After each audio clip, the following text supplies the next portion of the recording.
Hi everyone, welcome back to my channel Razi Ali's kitchen. ఈరోజు ఒక Emmy tasty cool రెసిపీతో అయితే మీ ముందుకు వచ్చేసానండి.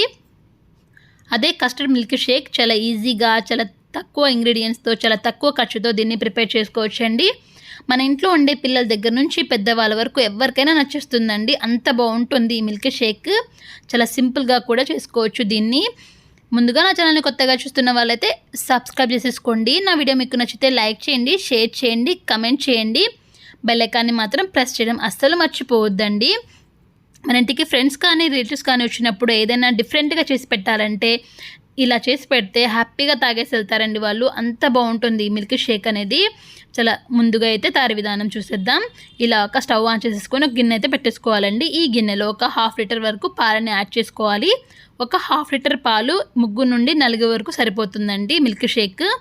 ఇలా పాలని యాడ్ చేసేసుకొని ఫ్లేమ్ని సిమ్లో పెట్టుకొని పాలని బాగా మరిగించుకోవాలండి. ఈ పాలు మరిగే వరకు మనం పక్కన ప్రిపరేషన్ చూసేసుకుందాం. ఒక 1/2 బౌల్ వరకు పాలను తీసేసుకొని ఈ పాలల్లో ఒక 2 నుండి 3 టేబుల్ స్పూన్ల కస్టర్డ్ పౌడర్ని మిక్స్ చేసేసుకోవాలండి. ఈ కస్టర్డ్ పౌడర్ బయట దొరుకుతుందండి మనకి షాప్స్లో. ఏ ఫ్లేవర్ అయినా బాగుంటుంది. ఇలా కస్టర్డ్ పౌడర్ మిక్సర్ మొత్తాన్ని ఈ పాలలో కలిసేటట్టు బాగా కలుపుకోవాలండి. ఇలా కలుపుకొని దీన్ని కాసేపు అలా పక్కన పెట్టేసుకుందాం. తర్వాత పాలు చూడండి మరుగుతున్నాయి కదా బాగా.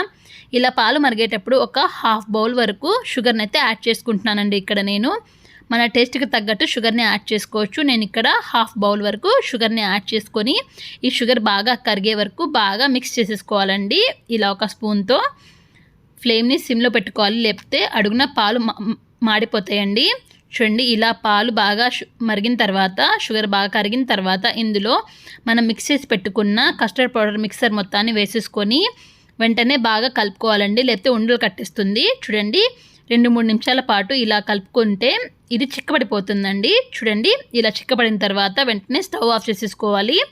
స్టవ్ ఆఫ్ చేసేసుకొని పైన మీగడ రాకుండా బాగా కలుపుకోవాలండి. చూడండి ఇలా కలుపుకొని బాగా చల్లారిన తర్వాత ఒక 2 నుండి 3 గంటల పాటు ఫ్రిడ్జ్లో పెట్టుకోవాలండి. చూడండి 2 నుండి 3 గంటల పాటు ఫ్రిడ్జ్లో పెట్టుకున్న తర్వాత ఒక మిక్సీ జార్లో ఈ మొత్తాన్ని తీసేసుకొని ఇలా నురుగా వచ్చే వరకు మిక్సీ పట్టుకోవాలండి. అంతే, మిల్క్ షేక్ అయితే రెడీ అయిపోయింది. ఇలా మిక్సీ పట్టుకున్న తర్వాత ఒక బౌల్లో తీసేసుకొని మనకు నచ్చిన గ్లాసెస్లో సర్వ్ చేసేసుకోవచ్చండి. చూడండి ఎంత ఈజీగా అయితే ప్రిపేర్ అయిపోయింది కదా.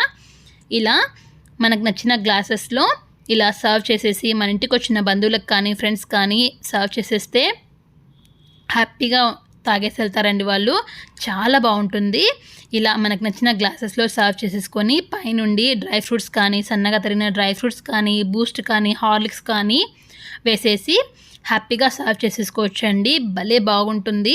ఈ సమ్మర్లో ఏదైనా డిఫరెంట్గా తాగాలి, బయట షాప్స్లో వచ్చే టేస్ట్ రావాలి అంటే ఇలా చేసుకొని తాగండి. భలే బాగుంటుందండి. పిల్లలకు కూడా భలే నచ్చేస్తుంది అసలు. నా వీడియో మీకు నచ్చితే డెఫినెట్గా లైక్ చేయడం మాత్రం అస్సలు మర్చిపోవద్దండి. కమెంట్ చేయండి. Thank you for watching.